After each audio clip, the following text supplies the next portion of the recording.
My next guest doesn't get paid by the hour, clearly, because he's coming off a quick win over Jerome Rivera at UFC Fight Night back on February 6th. It is Ode Osbourne back here on the program. Ode, how's it going, man? It's going well, man. How are you doing? I'm doing awesome. Before we talk about the finish, I got to know Fight Week. Okay, a lot of craziness happened with the opponent switch up. Take me through Fight Week where, you found out you weren't going to be fighting your original opponent and you get Jerome Rivera. When did you find out about all that? I found out about it on the airplane going to Vegas, like my layover. But, the UFC and my management team, they work fast, man. The UFC worked really, really quick. So the fact that they were able to get me something last minute like that was amazing. You know what I mean? I was just like, because Jerome Rivera just fought 2 weeks ago, so he was already in shape, Yeah. So it made sense for him.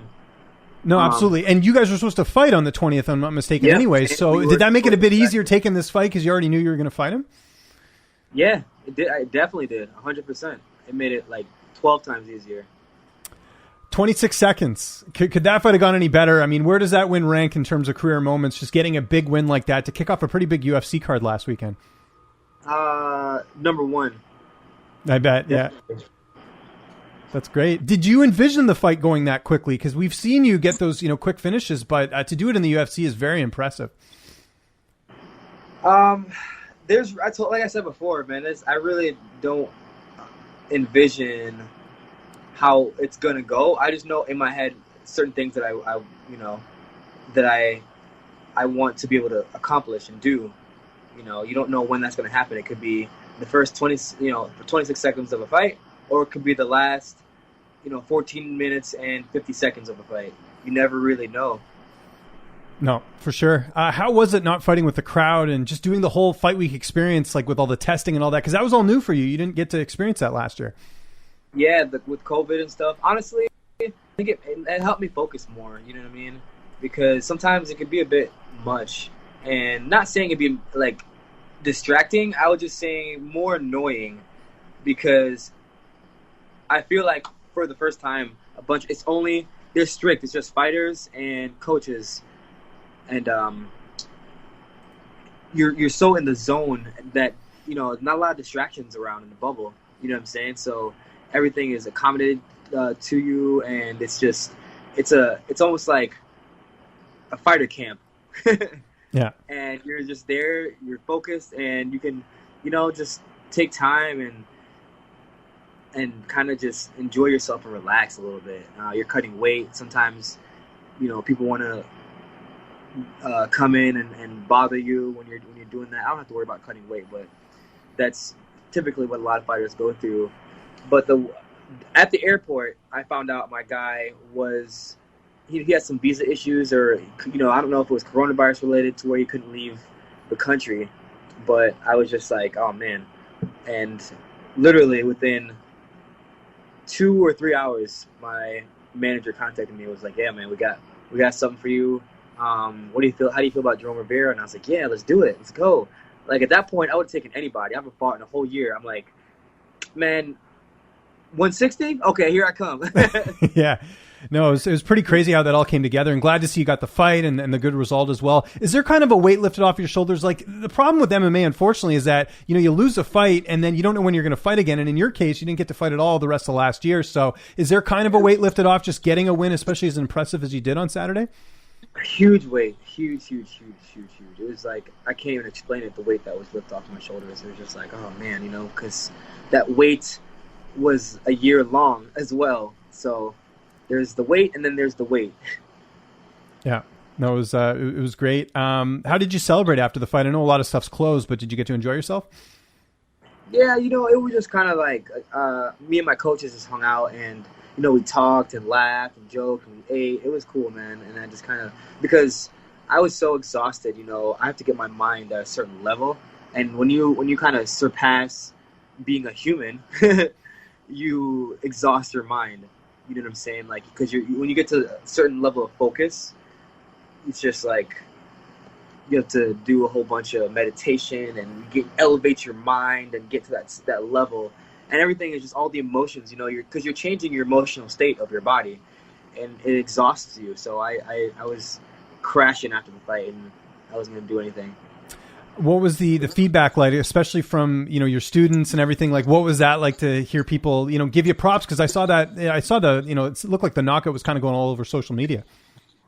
Yeah, it was. I saw it a bunch. It was awesome, but I'm trying to keep myself grounded, because I know this is only my second fight in the UFC, but I feel like I've been fighting for a while now, and I feel like I'm a pro now, like a true pro, where I can't let things distract me. And so I enjoy it because I'm not being selfish, and I want to, be able to enjoy things. And I love the people's feedback and my students' feedback and my parents, and my family and stuff. But, when it becomes outside of that, and sometimes I catch myself going through comments and videos and stuff, and I'm just like, okay, get back to grounding yourself. It really is like an addiction, or like a loop, like sucks you into that hole, right? I know exactly what you mean. And there's even studies on it they've shown where it's like a lottery machine, right? Or a slot machine, right? You pull down the slot machine, it might come up a winner, you might get a lot of cool comments, and then you might get that one where it's a bad,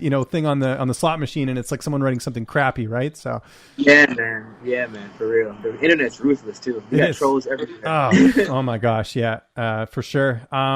You almost, I thought for sure you were going to get that $50K bonus. Did the UFC take care of you a little bit after the fight? Just because I'm sure you're watching the fights and going, damn it, Corey Sandhagen, just because, that I think people thought you might have had the bonus there.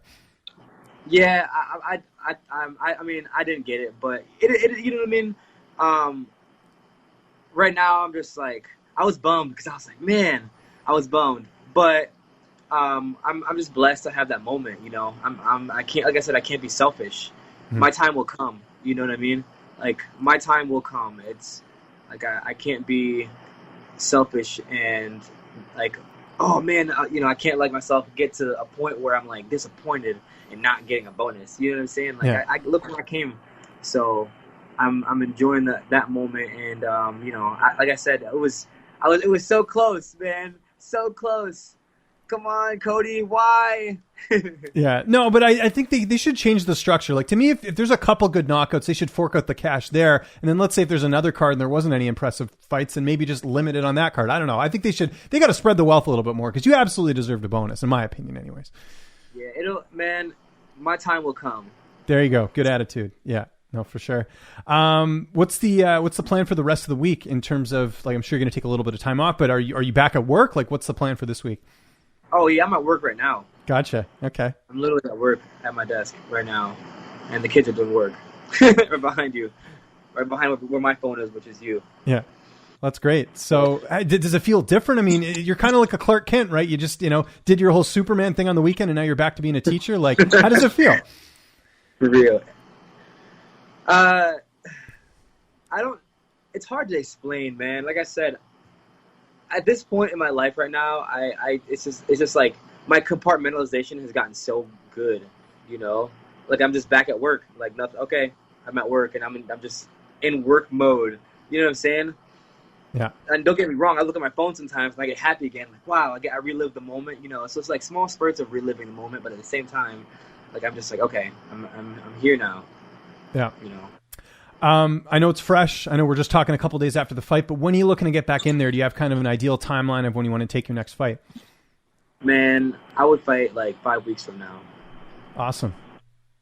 That's good. And any opponents in mind, or you just leave that up to your coaches and manager? Like, what's sort of the plan? Man, I'm hoping, we can get a shot at fighting Francisco Figueiredo. Okay. Figueiredo's Davison's brother, right?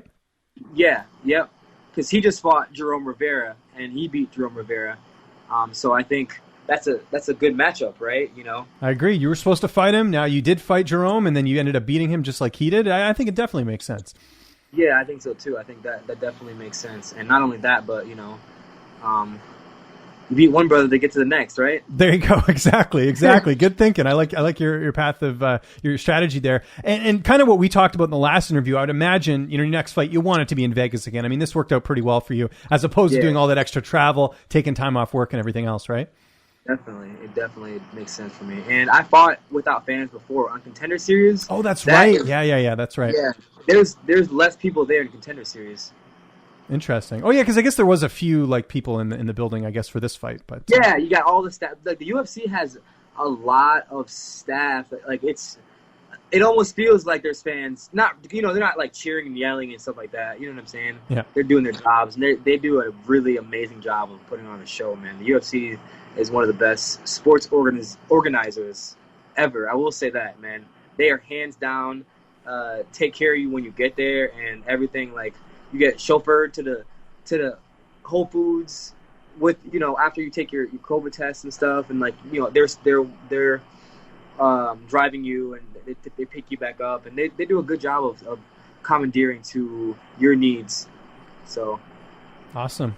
Before we go, most important question in this interview: what's the best meal you've had since the fight? Because I know you didn't have to cut weight for this one, but still, that probably getting to enjoy some good food after a big fight like that.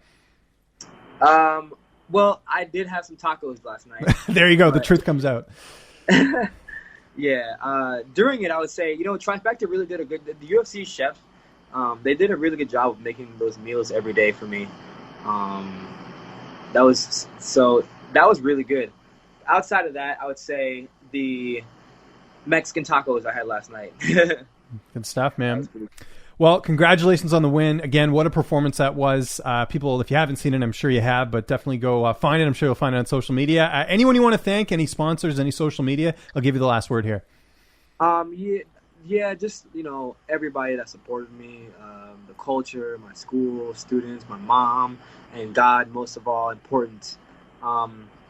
But yeah, follow me on social media if you want to, get to know me a little bit more. My Instagram is Ode Osbourne. That's ODE OSBOURNE.